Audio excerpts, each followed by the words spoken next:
This should not be considered a historical video.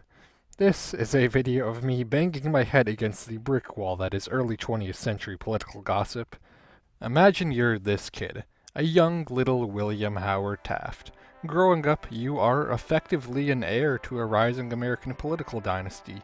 You have ambitions for yourself, you value your country's heritage, and have dreams for what you think you can do to honor that.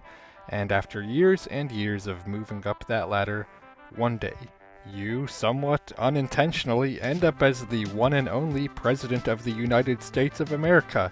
And then a century later, the thing you're most known for is being so overweight that you got stuck in a bathtub. Even weirder, most historians now consider that to be a myth. But to top it all off, then some random kid comes along and needlessly inserts himself into the story and says that no, you actually did get stuck in a bathtub. I worry that a lot of you may be anticipating that this video will literally just be someone making fun of Taft's weight problems, and no, actually, I am unironically trying to approach this with a genuine historical curiosity. I've just, for some reason, become really interested in this story. For this video as a whole, I am not saying that I will prove to you that he got stuck in a bathtub. My aim is simply just to say that I think my opinion that he did is at least reasonable. We'll go through the usual bits of evidence first, but my argument is actually a bit more abstract. I needn't preamble much further. I will of course encourage you to consider subscribing if you end up enjoying the video. As per usual, my source document should be listed in the description, with some occasional citation numbers on screen. But with that said, let's dive into the evidence. We have only 3 sources. Yeah, I know, but bear with me. There are technically more, I guess. You can find as many newspaper articles as you want saying such and such a thing happened, but chances are they'd be on some level drawing on one of these accounts, or just be straight up making things up with no apparent basis. These 3, at the end of the day, are, to my knowledge, the only ones that claim to have a unique knowledge that they specifically would have a reason to be in possession of. The latest testimony has its origins in this woman, Maggie Rogers, a White House maid who began working there at the beginning of the Taft administration in 1909. She lived there with her daughter, Lillian Rogers Parks, who would also go on to work there.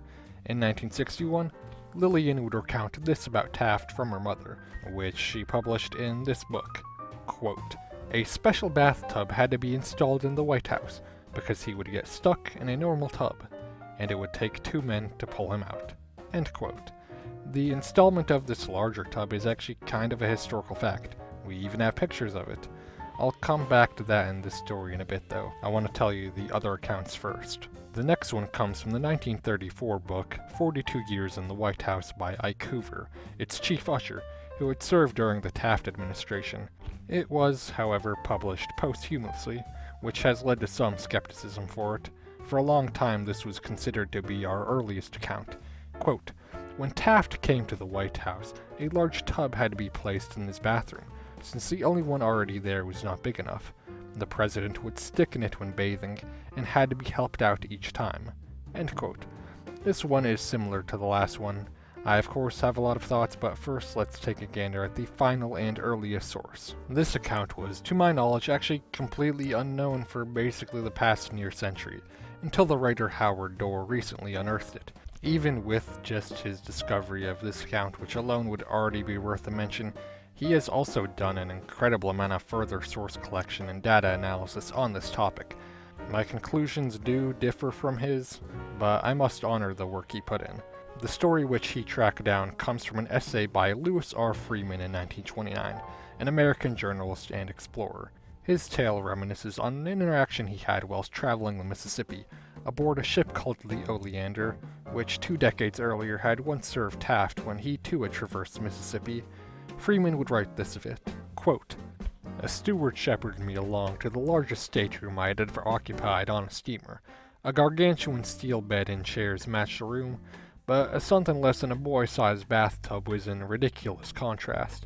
I bathed in sections. You took so long that we were afraid you got jammed in the bathtub, as the first tenant of our guest cabin so nearly did," the chief engineer said, as I went in for breakfast. He then explained how the spacious quarters turned over to me had originally been provided to accommodate President Taft on his historic voyage down the Mississippi. Make everything as large as possible had been In effect, the orders wired from Washington when it had been decided that the Oleander was the most suitable of the available craft for the presidential cruise. The only hitch was over a bathtub.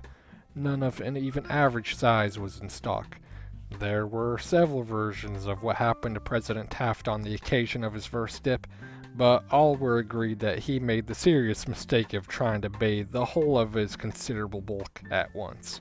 He actually succeeded in getting into the tub, but it took Archie Butt, a Secret Service man, and 2 or 3 state governors to overcome the suck of the vacuum beneath and drag him out. End quote. Quite a bit longer and more detailed than the other 2. Much more of a proper story as well. What are we to make of these? First, I want to deal with the Rogers and Hoover's claims. Lillian's choice to include her comment may have actually been inspired by the statements found in Ike's book. The sentence structure is certainly similar, but I still think we can treat them as independent attestation. It would be unnatural for Lillian if she were, just stealing something to spice up her book, to then make her version more concise and less interesting than what she was drawing on. Furthermore, neither of their statements really reek of any sort of embellishment to my nose. They're both pretty matter-of-fact, and they intertwine their claims with a real truth that can be confirmed, which is why I don't really see the vision of any sort of tampering on the parts of Ike's publishers or Lillian. Point is, I think we can trace this bit of gossip back to at least Ike's and Maggie's later years in the White House, probably in the early 1930s, even if I think it's earlier than that. Regarding Freeman, I've seen some people try to connect his account to Maggie and Ike's. I don't see that. The story spread around a bit in 1929 and 1930, but it doesn't really seem to have had much staying power. And furthermore, they're just so obviously different. And in this case, there is actually negative evidence against Freeman making this up. Taft really did travel on the Oleander in 1909, and there are things said in that really could only have come from somebody who was there at that time. Aside from his own personal experiences like his bathing in the comically small tub, this is very obviously something that was communicated to him by the Oleander's crew, who, through Freeman, have told us quite a bit. Quite a lot, to be honest. Enough to where I feel like I'm sort of being spun a yarn. It's very detailed, but at the same time, a lot of those details can be corroborated by earlier testimony. My opinions on Freeman's account are not really that settled, if you can't tell. He himself seems to indicate an ambiguity and a mythologization to the story. I personally am willing to believe this one, but I don't think much can be done textually to support that. Ultimately, if you desire to take a more skeptical stance, there is only so much I can do from a textual and historical perspective to bring you over to my side of the river. For any piece of evidence that isn't just straight up contemporary attestation, which we don't have, you could point to a very obvious origin for our story. Someone saw Taft request a larger bathtub. They went, well, he'd probably get stuck if it was a normal one, told someone they knew, and after enough time, that hypothetical becomes actual. Did you hear that Taft got stuck in a bathtub? Ironically, it was this very line of thought that actually led me to the opinion that Taft probably got stuck in a bathtub. I want you to consider something. Taft was very deliberate about making sure that he had an appropriately sized bathtub. Even before his presidency, we know that ships he employed would be outfitted with larger tubs. That happened multiple times. During his presidency, the White House bathtub was upsized for him. That one made national headlines. Even after he left office, there are news reports of him requesting for larger bathtubs at hotels he was living at. If you assume a general truthfulness to at least some parts of the Oleander story, he did that there too. As much as other people may have been able to guess that Taft would get stuck if he didn't have a properly proportioned bathtub, I think we can tell from Taft's own choices that nobody knew this truth better than the man himself. I myself can actually sort of relate to this a bit. I have also been intensely overweight at previous times in my life, not to the degree of Taft, but enough to where I can sort of sympathize. That level of intentionality in making sure that you don't get stuck in a small bathtub, to me screams that he probably had enough of an experience of that happening to the point where he would never again forget to plan ahead. Taft grew up wealthy. His dad had served as Attorney General and Secretary of War. He probably took routine baths from when he was a kid until his elderly years. He, presumably, would have been in a normal-sized bathtub for some of that time. I think it's likely that there was at least one instance where something happened. Maybe he got stuck in some way, and he was like, yeah, I'm gonna need a bigger bathtub. Gotta make sure I plan for this from now on. More likely, in my opinion, is honestly that this may have just been a routine issue he dealt with. Let's be so real. He, at certain points, weighed 330 to 340 pounds while not even being 6 foot. He was in his 50s. He had an incredibly stressful job that he sort of didn't even want. Imagine dealing with that. And you're all slippery and soapy, and you're surrounded on all sides by smooth porcelain. I say this with as much respect as I can, but am I that crazy for thinking that you might need a few hands to help you out from time to time? Maybe even every time? To be honest, I think that is pretty much what Lillian and Ike are describing. At a certain point, my argument isn't even primarily about them. I'm attempting to make an appeal to common sense. Again, I am not attempting to insult my former president when I say this, but anatomically, he should get stuck. He acts like a person who thinks he will get stuck. There are people who say he got stuck. Because of that, I personally just think he got stuck. A lot, to be honest. I may not be able to convince you, but I also can't unconvince myself. In preparations for talking at such length on Taft's weight, I've in passing kind of got to learn a lot about him.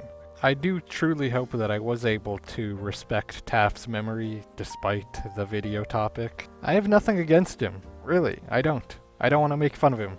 I just really like this story for some reason, I don't know why. I of course have some gripes with him, but I've begun to appreciate a lot about him too. And I feel sort of bad about contributing to his lasting image being that of him being stuck in a bathtub. But Taft, if you're watching this from like heaven, I guess, then I guess I find you sorta cool. You had principles on what you thought a president should be, and you stood on them even to the point of it costing you, honestly, a lot. You have at the very least gained the respect of some random kid a century later. That being said, I know you got stuck in a bathtub, man. Probably a lot. I can't prove it, but I know you did it. Congrats on the weight loss too. Twice. You also fought against a bathtub trust at one time, which just feels so ripe with comedic potential.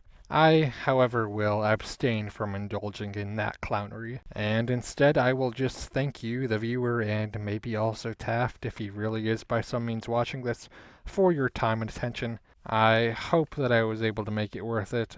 God bless, and goodbye. Okay, outro time. This was a strange video. I don't really have much to say. Thank you for watching.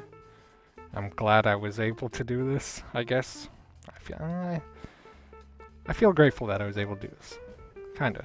I don't know. I feel like it was a good thing. So, I'm glad to God to have the opportunity to do it. This is a weird video. I don't know what to say. Shout out to Howard Dorr, too, again. He helped a lot. I guess it does feel weird, like, treating, random people from back then, Lillian, Maggie, Ike. It feels weird treating them with such skepticism. I don't know anything about them, but I don't know, something felt like kind of icky when I was doing that. I don't want to like look at someone like Lillian and like, oh, must be lying, must be making up things to put in her mother's mouth for fun. I don't know, something about that just feels gross. Either way, I'll shut up now. God bless, and goodbye. Thank you for watching.